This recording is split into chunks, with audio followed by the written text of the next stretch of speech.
Hello YouTube, it's Tom and welcome to a new synth anatomy video.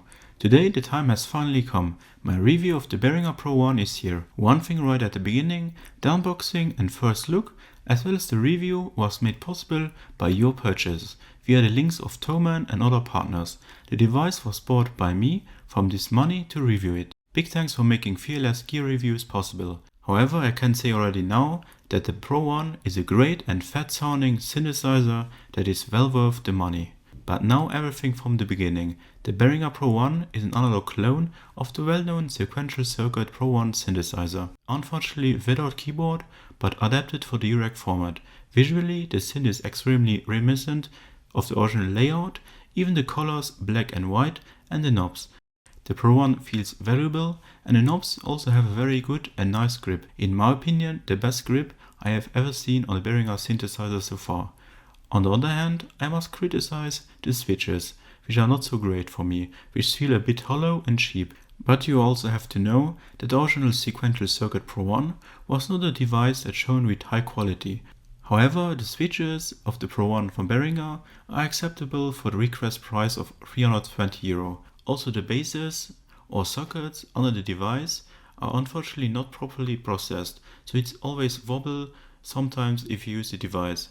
But you can fix this easily. On the whole, the optical processing quality is not perfect in my opinion, but good enough. We are still talking about a budget synth, another premium product of over €2,000. The side parts are unfortunately not made of wood, but are imitation made of plastic. Unfortunately it doesn't feel perfect, but you can live with it. On the front, there is a MIDI input, on the back side there is an audio output, the switch for MIDI routing, a MIDI out through, a USB connection and a power connection with an on-off switch. Important here, the USB doesn't transmit audio. This can only transmit MIDI notes, the mod wheel, the LFO and a sequencer MIDI notes.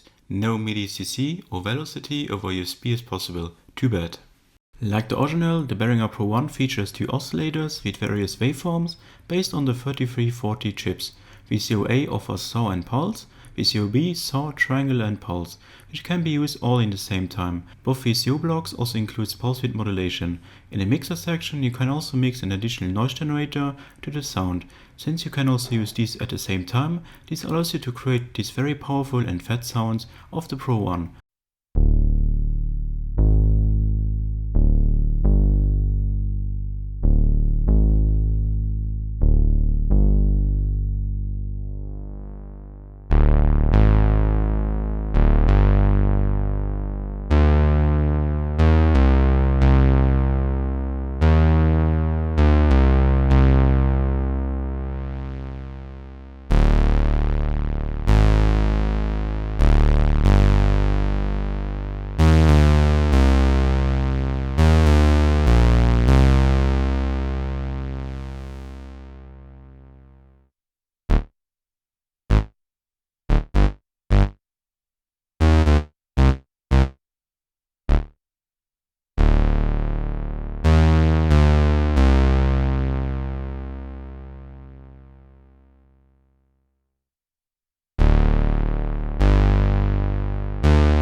Not to forget is the sync function of the oscillator A block, with which you can get the well-known and lovely synth sounds of the Pro-One, and yes, the Behringer Pro-1 makes them as hot as the original.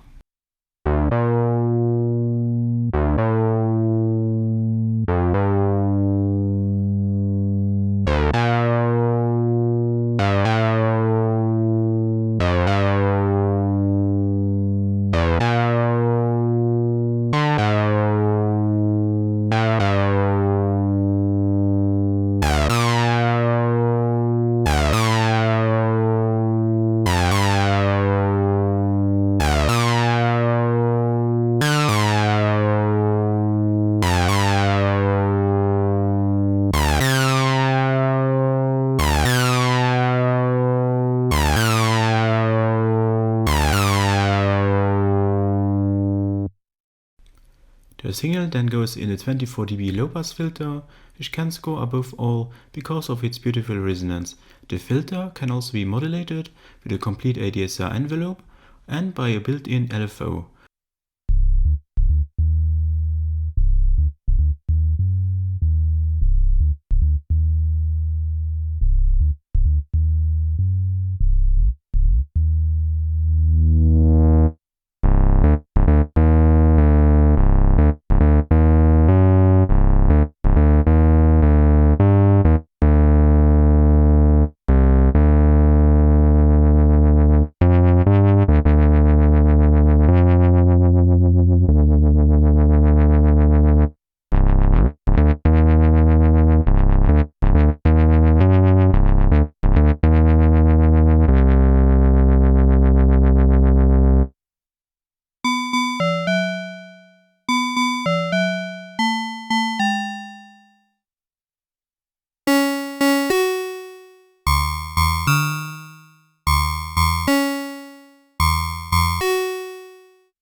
On the modulation side there are two envelopes, one on the filter and one for the VCA, like on the original one. These envelopes are very short and nice for percussive sounds.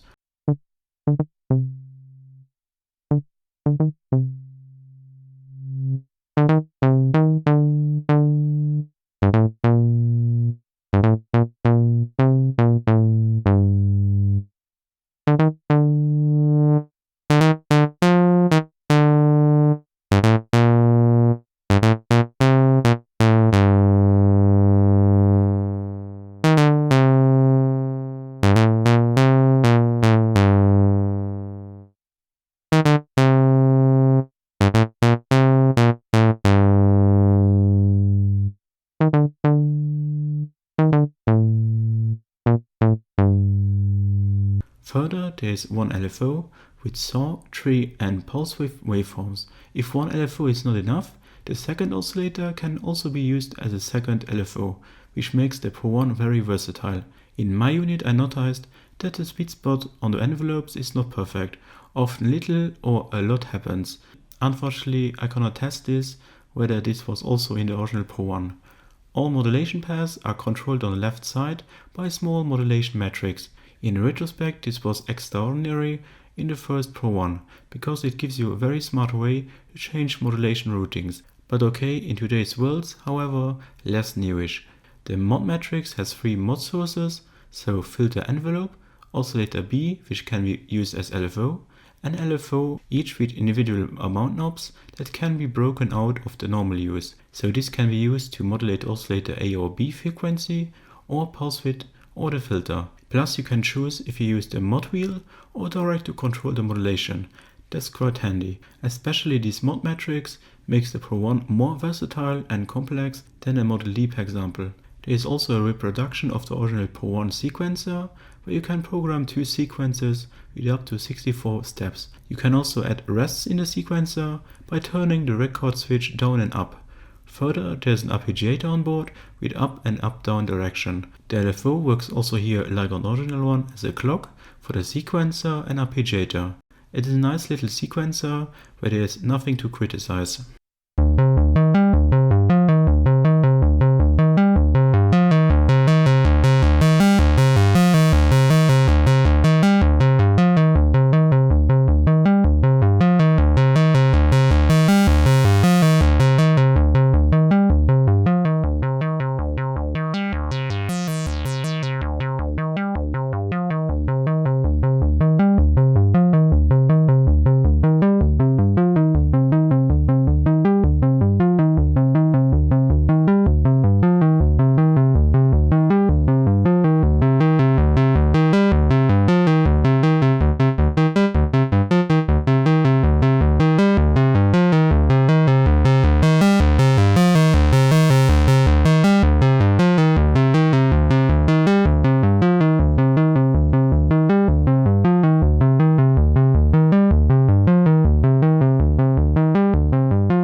In the middle below, there are further setting options like several trigger modes, like a drone mode, perfect for drone sounds.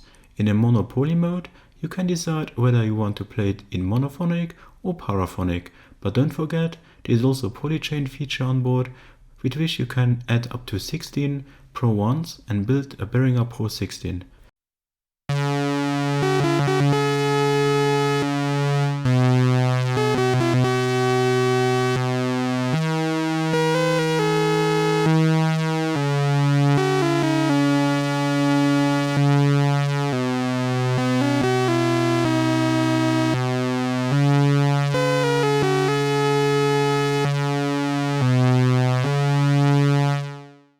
In the middle, you can find also a glide mode that offers 2 modes, one normal mode where each note glides and an auto version where legato played notes glides. One of the most important changes on the Pro-One from Behringer is the possibility to integrate it into a Eurorack system by either taking it out of the housing and using it as a synth voice module or patching it directly from the case. It offers different CV trigger inputs and outputs and audio I/O. The inputs are mod field CV, oscillator CV, gate clock trigger, LFO CV, cutoff CV and resonance CV. The outputs are LFO out, keyboard CV out, gate trigger, filter envelope CV and amp envelope CV. On the audio I/O side, it has a mono audio out, a phones out with pseudo stereo, mixer out and an external in. Here is cool the external audio input, because you can route other sounds in the Pro-1 and shape them with the Pro-1 filter. You can also use this input to route in audio triggers. So as seen, the patch points are a nice extension that makes the Pro-1 much more interesting. When patching, I noticed that the sockets are not so perfectly processed, so patch cables have been inserted a little more than normally, but probably it's different on different units.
In summary, Behringer did an almost perfect job with the Pro-1. It sounds great and comes extremely close to the original unit, from powerful bass leads to crazy sounds thanks to the modulation metrics. These are also possible with the clone, even if the processing is not so perfect at certain points and the MIDI implementation is very limited. I go very far and describe the Pro-1 as the best Behringer clone so far in my opinion. The nice knobs also gives the impression that you are playing the original Pro-1. The expandability through the Eurorack format and patch points is also very positive here, which makes the synthesizer more versatile than the original. Nice job, Behringer. However, I always have the remaining skepticism about how long the Behringer synthesizers will be in use. Since they want to offer the devices as cheaply as possible, they also have to save in certain areas. Can you still use them in 5 or 10 years, or are they long electronic waste? We will see it in the future. But at the moment I can say the Pro-1 is a great Sequential Circuits Pro-1 clone, and anyone who always wants to have one in the studio without spending a lot of money can look at this clone. Alternatively, there is the Torres AS1, which is also an analog Pro-1 made in collaboration with Dave Smith. I made a review of it and you can check it out on my channel. So I hope you enjoyed this new review and let me know in the comments below what do you think about the Pro-1 from Behringer. It would be cool to discuss with you. Big thanks for watching and for community support, and big thanks to make this possible to review this synth for you. Hope to see you very soon in one of my next videos. Bye!